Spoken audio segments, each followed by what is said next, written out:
Panibagong pag-asa ang hatid ng bawat umaga para kay Lani, 50 taong gulang.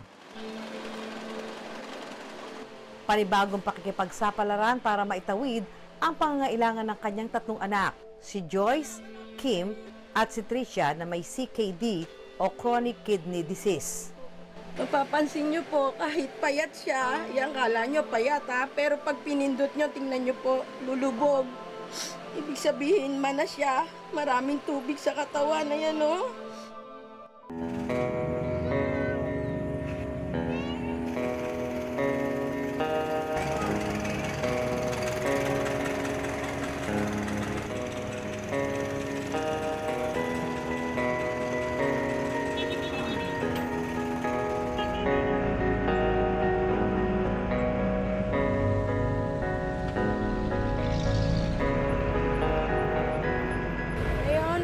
Tayo papuntang St. Dominic Hospital kasi schedule ni Tricia ngayon for dialysis.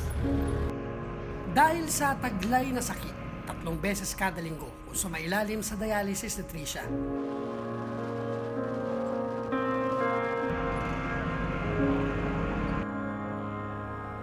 Wala na ako talaga rin halos tinutunog sa kanya. Sabi ko nga na isang araw na masama pakiramdam ko, hindi ko ihihiga to, gagaling ako ng patayo. Hindi ko kailangang magkasakit, bawal. Dahil kawawa naman yung si Tricia, sino mag-aasikaso sa kanya.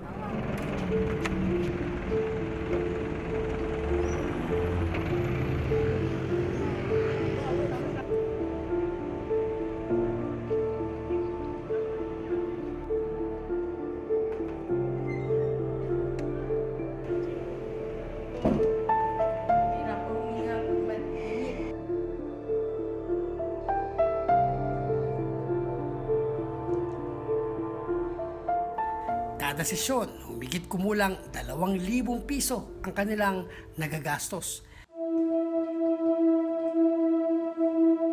Masakit sa bulsa, pero higit sa lahat, masakit daw sa puso na makita ng isang ina na nagdurusa ang kanyang anak. Preschool teacher at tutor si Lani. Pero dahil bakasyon ngayon, walang turo si Lani. O dito, kailangan din kasi niyang tutukan si Tricia.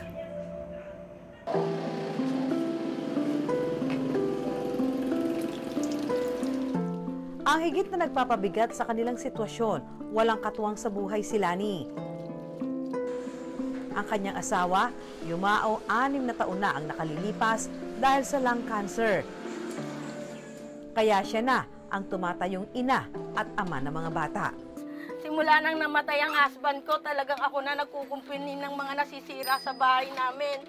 Oh, may sarili akong toolbox, kompleto yan.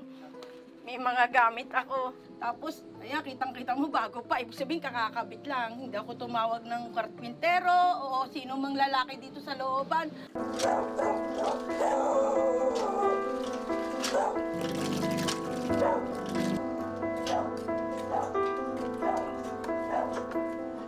Hindi biro ang pag-aalaga ni Lani kay Tricia. Sa simpleng pagpapaligo lang sa bata, iba yung ingat ang kinakailangan. Sinisiguro ni Lani na balot ang leeg ni Tricia. Dito kasi nakakabit ang catheter. Ito ang nagsisilbing access ni Tricia sa kanyang dialysis para malinis ang toxin sa kanyang dugo. At sa kaunting basa lang o dapo ng maruming bagay rito, maaaring magdulot ng impeksyon.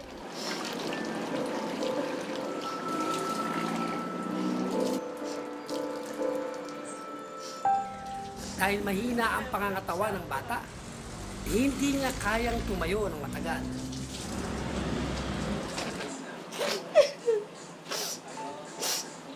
At dahil sa hirap ng makarumi si Tricia, mapapansing lumobo na rin ang kanyang tiyan.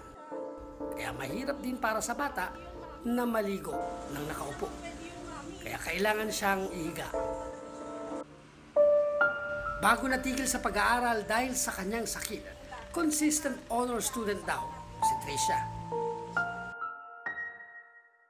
Ito, mga patunay, oh, mga medals niya.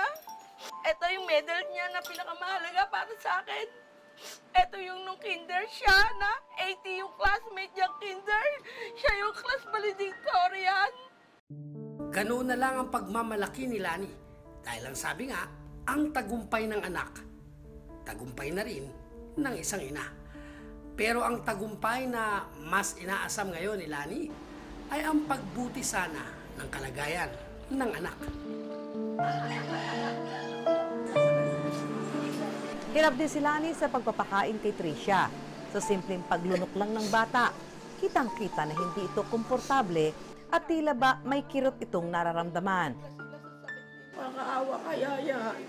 Kakain ng madami, mamaya isusuka niya rin. Kaya parang wala rin sustansya ang katawan niya eh. Oh.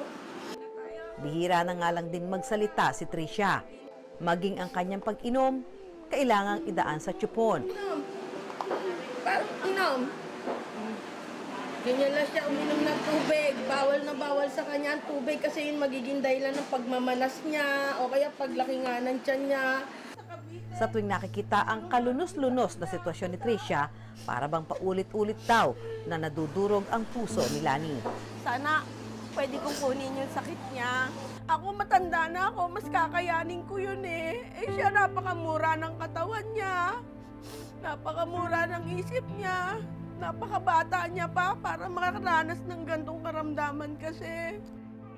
Para sa kanyang mga anak, isang super nanay si Lani. Si Mama Lani, siya yung mama na maaruga. Nakikita ko sa kanyang kaya niya kahit siya na lang. Yung isa na nagtataguyod sa amin. Kahit na mahirap, kahit na 3 kami. Mahal ko po si Mama kasi po kahit na may sakit si ate, aalagaan niya pa rin po kami. Kung pwede nga lang po, hatiin po ni Mama yung katawan niya para sa aming 3. Sa kabila ng lahat ng kanilang paghihirap, ni minsan, hindi raw itinuring ni Lani na kalbaryo ang kanilang pinagdadaanan, kundi pagsubok na siyang higit na magpapatibay sa kanilang pamilya at mas lalo pang susukat sa kanyang pagiging ina. Laban tayo nga. Laban. Kundi gabayan niya pa rin ng mga anak ko, lalo na ako. Bigyan niya ako ng malusog na pangangatawan para mas mapagsilbihan ko sila. Sakay sa iyong balikan upang ako'y makalipad, tago sa iyong yakap, ibaon sa iyong dibdib upang ako'y makaidlip. Huwag mo nang luwagan ng